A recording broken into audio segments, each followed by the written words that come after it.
Stan the Mexican man. Epic. Oh. He's this tall in 10th grade. This tall. Epic. 10th grade and has a mustache. Where is Stan? I have a picture. Oh, I have a picture of Stan. There it is. There's Stan. Love Stan. As Asher said on the last day of school, it's like Luigi with a mustache.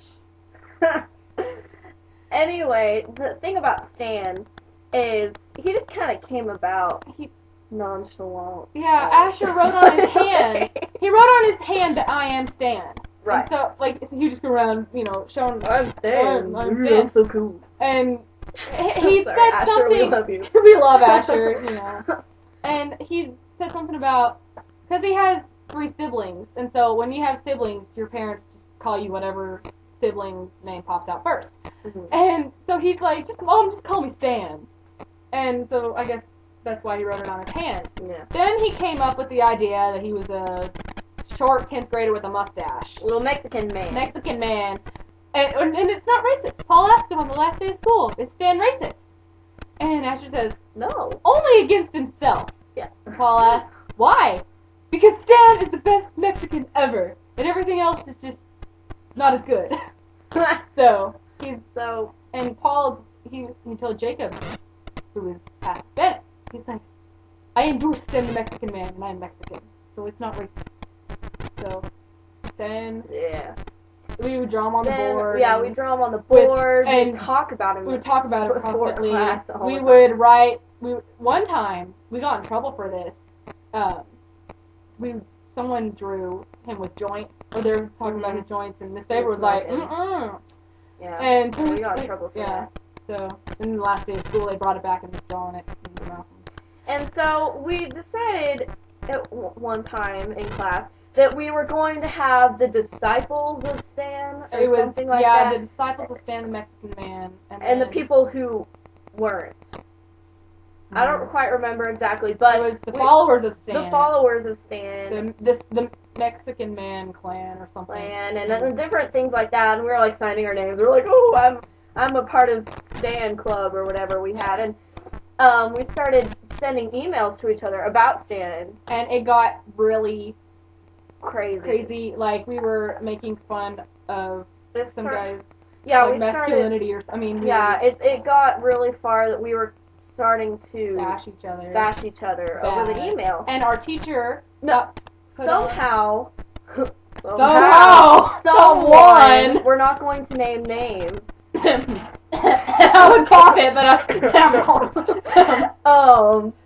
sent these bashing emails where we were just started to get heated. Like, it started out... Even people that weren't in our English class got into it. And it started out as a friendly joke, you know? Like, someone kidnapped Stan, or we need to kidnap Stan, we need to save Stan. And then it 40 emails later, it got way out of hand. And so someone, not naming names, sent these emails to a teacher. And they read it. We got principal read it. The principal saw it. Administrator. We got lectured on it. We got lectured. And we were banned. We were banned from talking about Stan for the rest of the school year. Yeah, and another thing, the principal's daughter, we love her to death. When her mom heard about this, she's like, Jalen, print the emails off. I need to read them. So Jacob Estrada put on there, who got somehow put on the list too. He said, Stan is my lover, and yes, of course, Stan is a female. And because her mom didn't know that you're supposed to read it from bottom up and not top. So the next email that was sent before Jacob was from Jason and said, I'm neutral. So it went from Stan is my lover to I'm neutral. And we had to explain that. And so the administrator, when we got lectured, is like, you know, we've been talking about drugs in class. And our class is like, no, we're the only ones that know what's going on, except like a few others. A few of the sophomores. And maybe 1 or 2 11th graders, but Yeah. really, it was mostly us. the freshmen. And so all the juniors were like, "What's going on?" But we all definitely know. It's like our class was targeted a lot. A lot of things happened Yes. that we got lectured on. Yes. There was something else too. I don't remember what it was. We made a lot of trouble. We were That's- troublemaker freshmen. Be fluffified. I don't remember. Do you remember how that came about? It was Samuel. Well, All of these pretty much start with Samuel. somehow, I guess in Spanish or something, we always write something on the board, like, happy hearts and stuff. Yeah, and she drew Pappy, the stick figure. Yeah, he was drew cool. Pappy, and one day Samuel just had this catchphrase that he was saying all through the day, and be fluffified, and that was kind of a catchphrase for a long time. Yeah. And I guess we were talking about in Spanish or English. We were talking about English. Yeah, and English about Spanish. About Spanish and how the 2 L's make it a Y. And I don't know why we were talking about llamas. Samuel's crazy mind comes up with things and just brings them up. Like that chocolate cake was impregnable. He just comes up with things. And so he makes life fun. He started talking about holy llama. And we put that on the word wall. On the vocabulary wall holy in English. Llama. But it was llama. Well, yeah, but we wrote, I don't know what we wrote. It was llama or llama, but it was llama, but it's llama in Spanish. Mm-hmm. And so the correct way to say is holy llama. Holy llama. And so we were learning about like how I guess we were about to write a big paper, and so Mrs. Faber was telling us about how to do dual adverbs and stuff, and so she's like, she flew quickly and swiftly through the air before the holy llama kicked her, or after the holy llama kicked her, or whatever. Just some funny memories there. Yeah.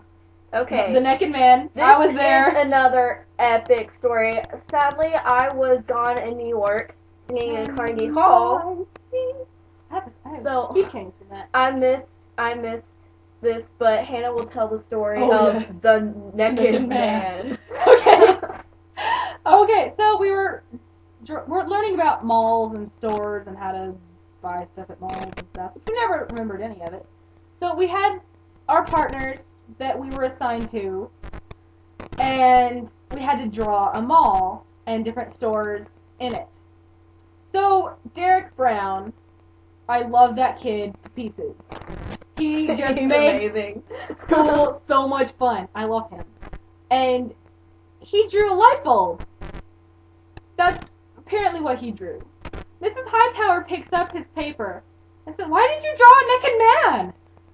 And it's like, she thought it looked like a naked man. A light bulb. Light bulb. Naked man. And Derek's like, "It's a light bulb, I promise." And like she takes it down to the office. And then in history, Trevor goes and draws on the back of the board a light bulb. It's clearly a light bulb. Clearly. But he writes naked man. And it's a light bulb. I don't know how someone confuses a light bulb for a naked man. I just don't know. And that was a Friday. On Monday, we hear about the naked man again from Mr. Squires. Because apparently it wasn't erased through history and biology.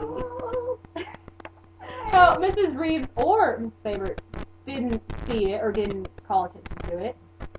And Mr. Squires was like, "Thank goodness that I was walking around the classes." I don't know what he was doing on that Saturday. He walks around the school on Saturdays.